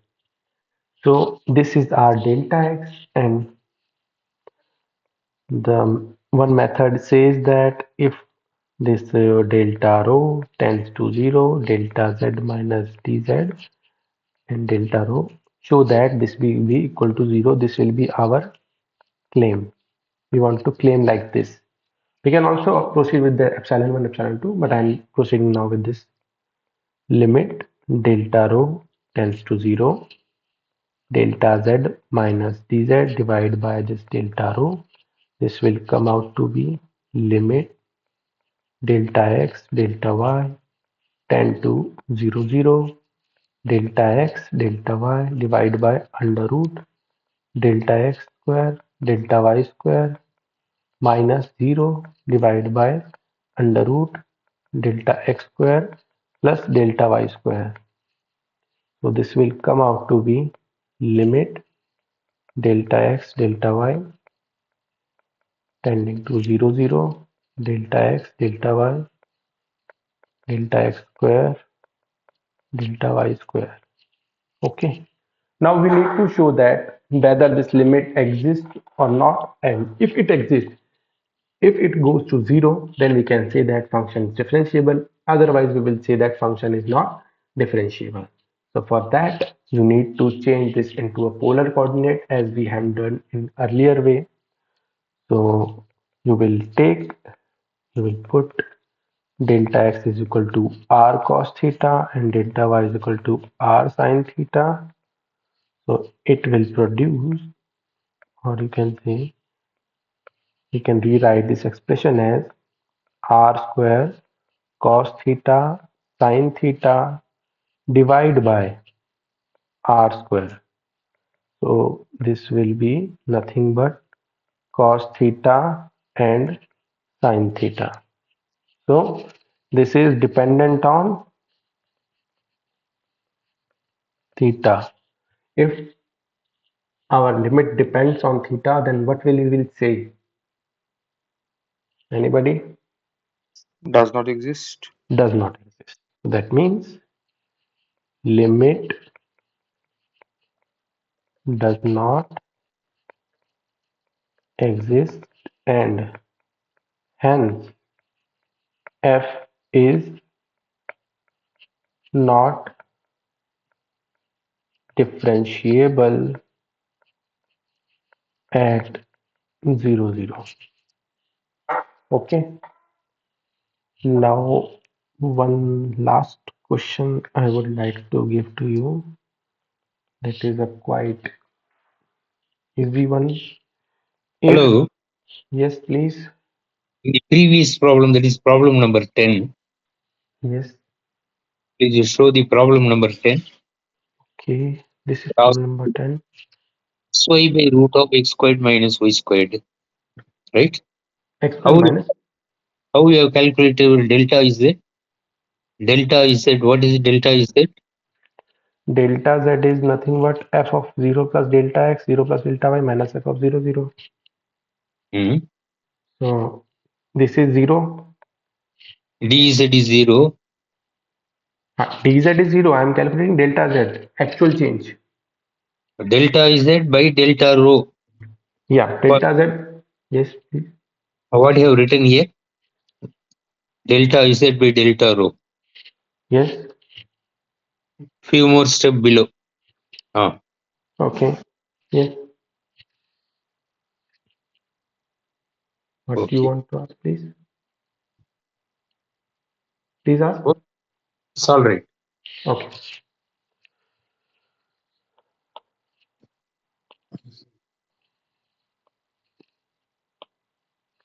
So we are proceeding here.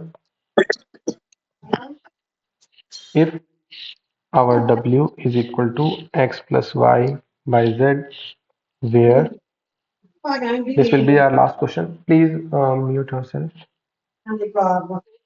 Muthu Kumar ji,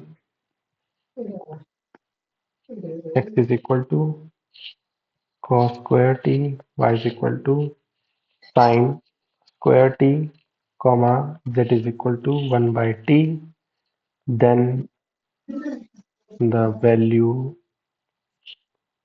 of dw by dt at t equal to 3 will be equal to 1. So first of all, what we have to do in this question, we have to apply the chain rule. Since our w is a function of x comma y comma z, and again x and y comma z are function of t. So for to apply this chain rule, we will first draw the diagram, tree diagram. W is a function of x, y, z, and these three are function of t. So we need to calculate dw by dt. Sir, Now, W is simply T, sir. what? W is sir simply T, sir. Simply t. Nice. So That we is also. can write, Yes, we yes, can put yes. the values of You are x, y, and absolutely z. right. You are absolutely right. That's what I am going to ask here also. Why we are writing here dw by dt rather than partial derivative? Can Sir, W is directly dependent upon T, sir. right, because w is dependent on x, y, z, and they are depending on only single variables. So Yes, sir. ultimately, w is depending on only t. So w will be a function of a single variable. So Yes, sir. one approach is to go with the chain rule. That is a general approach. I'm just writing here for clarity. Dt. We will follow this path and then this path, then this path. So from here, dw by dy by dt plus partial derivative of w respect to z dz by dt. And the smartest approach here in this, we are got lucky that we can express this w as cos square t plus sin square t divided by 1 by t, which will be come out to be t. But in all the question, it is not possible to in this go in this way. But here we got lucky. Thus, dw by dt will be equal to 1, and it is for all t, then means dw by dt at t equal to 3 will be also equal to 1. So that's all for my from my side for today. If anybody has any query or any criticism that you can suggest or you can ask. Sir, can we get the PDF only? I have shared you the PDF as well as the video link also. So the recording I've got in the NPTEL app, but how to get access to the PDF? Can you please tell? Uh, I have given you the access already. I have made a folder on my drive and There I is have, a separate section for sir problem solving session. yes, Then go there and you can find PDF. There is a YouTube link for videos and another link for folders, yes. PDF, sir. Somadev, Okay. is it clear I'll, now? okay, sir, I'll see. You can see if it is not available there, you can message in that group and also you can ask in the next class. Okay. And Sir, I have a sir question from previous session, sir. okay, what is that question, Sir, please? Sir, you used an inequality which is sir y upon 1 plus y square less than tan inverse y less than y, sir. Okay. Sir, I was unable to sir prove it. Okay, sir, can you show this? Okay. Sir, actually, I was unable to prove sir tan inverse sine theta is equal to 1 upon 1 plus theta square. Let me see. Did you remember the question number? Sir, where tan Here, inverse here, y here. by yes, yes, I this got one. it. I got it. I got it. Yes, Here. You want to say that here you did not able to get that y, equality. that sine of 10y, 10 inverse y, like that. Tan inverse of sine y is y upon 1 plus y square. 10 inverse of sine y is equal to, that's what you are telling, right? Yes. So did you remember how to compute this inverse images? Did you remember that? Sir, first let this is equal to some x. Wait, Then 10 inverse sine y is equal to some theta. Okay, this will give us tan theta equal to sine y. Now what you have to compute? You have to compute that sine y with the help of the sine y. You have to compute tan y, right? Am I right? yes, So what will be tan y expression with the help of this? You are familiar with any identity or something, or simply I can say that suppose this sine y is equal to tan theta. Yani that means that perpendicular is tan theta and this is 1. This will be under root 1 minus tan square theta. Is it correct? yes, sir. Okay. So here you are saying, I guess, tan y mm, is equal to tan theta divided by under root 1 minus tan square theta, right? Hmm. So this will be tan inverse